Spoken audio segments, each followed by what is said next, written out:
Assalamualaikum,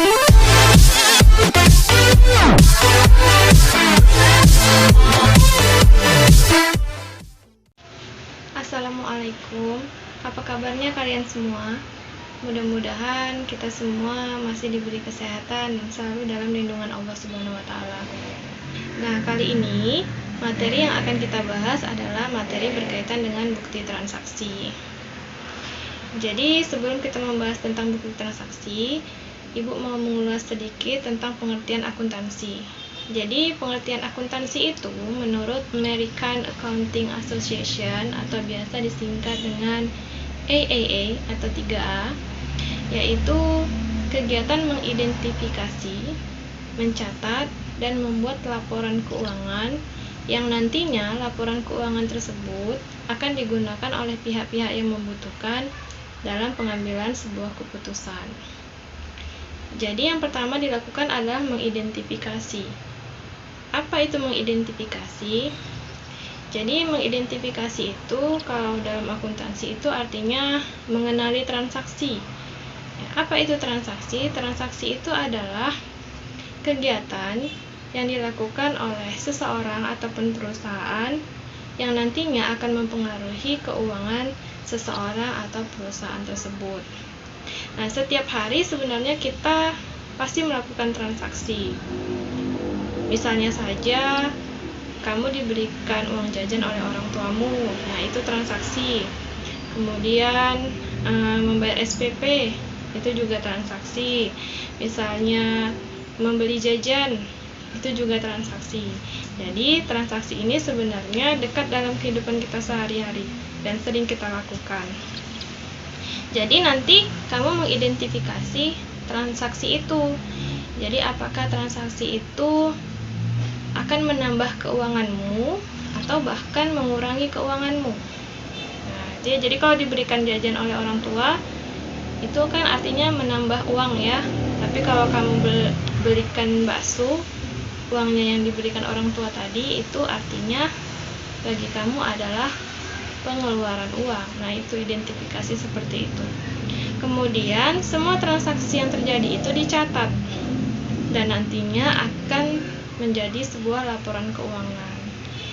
Jadi kalau dalam perusahaan sebelum transaksi itu semua dicatat, transaksi itu harus disertai dengan bukti. Namanya adalah bukti transaksi. Nah, untuk apa sebenarnya bukti transaksi ini? Bukti transaksi ini sebenarnya digunakan untuk mencegah jika di masa yang akan datang terjadi masalah. Jadi disertai bukti atau ada buktinya. Nah, bukti transaksi ini terbagi atas dua. Yang pertama yaitu ada namanya bukti transaksi intern. Jadi bukti transaksi intern adalah bukti transaksi yang terjadi di dalam perusahaan itu sendiri. Misalnya antara pimpinan perusahaan memerintahkan kepada bagian keuangan, misalnya untuk melakukan penghapusan piutang dan lain sebagainya. Biasanya bukti transaksi ini nanti namanya adalah memo. Kemudian yang kedua ada namanya bukti transaksi ekstern. Jadi bukti transaksi ekstern ini adalah bukti yang terjadi antara perusahaan dengan pihak di luar perusahaan. Misalnya perusahaan membeli barang, kemudian perusahaan membayar hutang. Nah, itu adalah bukti transaksi ekstern. Nah, untuk lebih jelasnya, kita akan membahas satu persatu apa-apa saja bukti transaksi intern maupun ekstern tersebut. Silahkan saksikan video berikut ini. Yang pertama, kita akan membahas tentang bukti transaksi internal. Jadi, bukti transaksi internal itu antara lain ada namanya bukti kas masuk. Bukti kas masuk itu adalah bukti bahwa perusahaan telah menerima uang secara tunai ataupun cash. Kemudian ada bukti kas keluar. Bukti kas keluar ini itu bukti yang dibuat perusahaan karena perusahaan telah mengeluarkan uang secara tunai. Misalnya saja untuk membayar gaji karyawan. Kemudian yang terakhir ada namanya bukti memo. Jadi ini adalah bukti pencatatan antar bagian atau antara manajer dan bagian-bagian yang ada di lingkungan perusahaan. Misalnya aja, perintah dari pimpinan kepada bagian pembukuan untuk melakukan penyusutan terhadap peralatan ataupun aktivitas tetap lainnya. Bukti transaksi eksternal antara lain yaitu faktur atau biasa disebut dengan invoice. Faktur ini adalah bukti transaksi karena telah terjadi pembelian atau penjualan secara kredit. Faktur dibuat oleh si penjual dan biasanya dibuat secara rangkap sesuai dengan kebutuhan. Jadi faktur yang asli akan diberikan kepada si pembeli, sedangkan faktur kopiannya akan disimpan oleh si penjual sebagai bukti bahwa ia telah melakukan penjualan secara kredit. Kemudian, ada juga dinamakan dengan bukti transaksi nota kontan.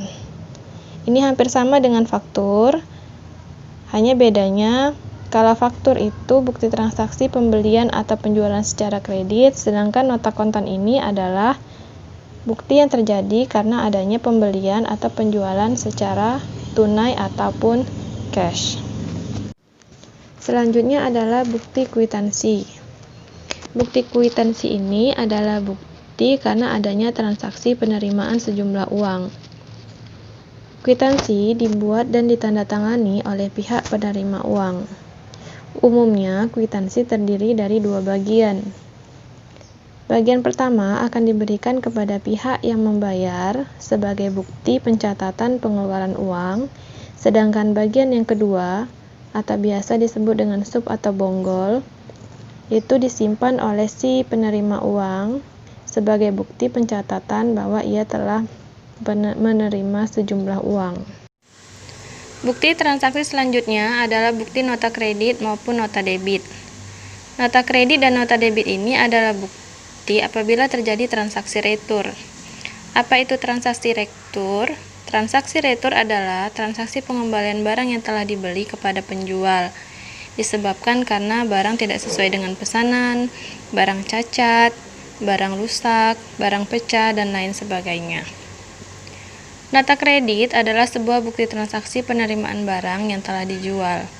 Nota kredit dikeluarkan oleh pihak penjual dan salah satu fungsinya adalah sebagai alat persetujuan dari pihak penjual atas permohonan pengurangan harga yang diminta oleh pihak pembeli karena barang yang diterima mengalami kerusakan atau tidak sesuai dengan pesanan.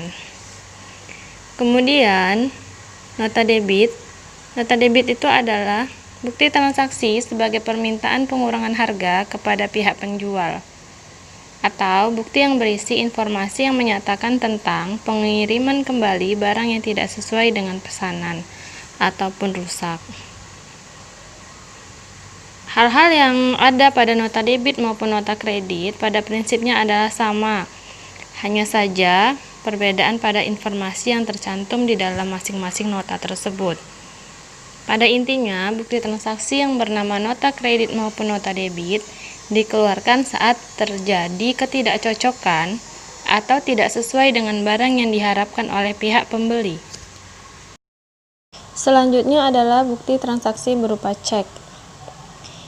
Cek adalah perintah pembayaran yang dibuat oleh pihak yang mempunyai rekening di suatu bank, dengan tujuan agar bank tersebut membayarkan sejumlah uang yang tertulis kepada orang yang membawa surat atau yang namanya tertulis di surat cek tersebut.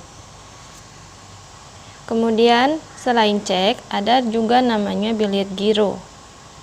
Bilet giro ini adalah surat perintah untuk memindah bukukan sejumlah uang dari rekening nasabah suatu bank ke rekening penerima yang namanya disebutkan dalam bilet giro pada bank yang sama atau pada bank lain atau bank yang berbeda. Nah, untuk diingat bahwa penerima bilet giro tidak bisa menukarkannya dengan uang tunai kepada bank yang bersangkutan, tetapi hanya dapat menyetorkan bilet giro kepada bank untuk menambah simpanan di rekeningnya.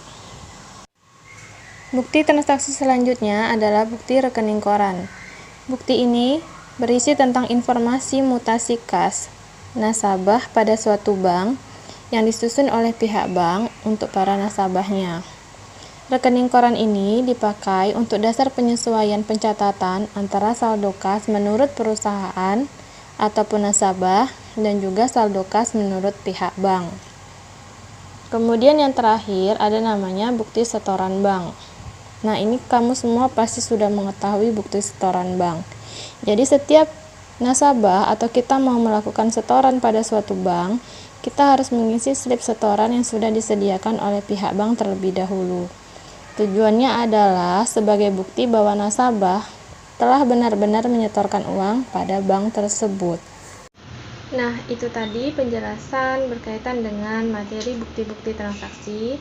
Mudah-mudahan dapat menambah pengetahuan kalian. Terima kasih telah menyaksikan video ini.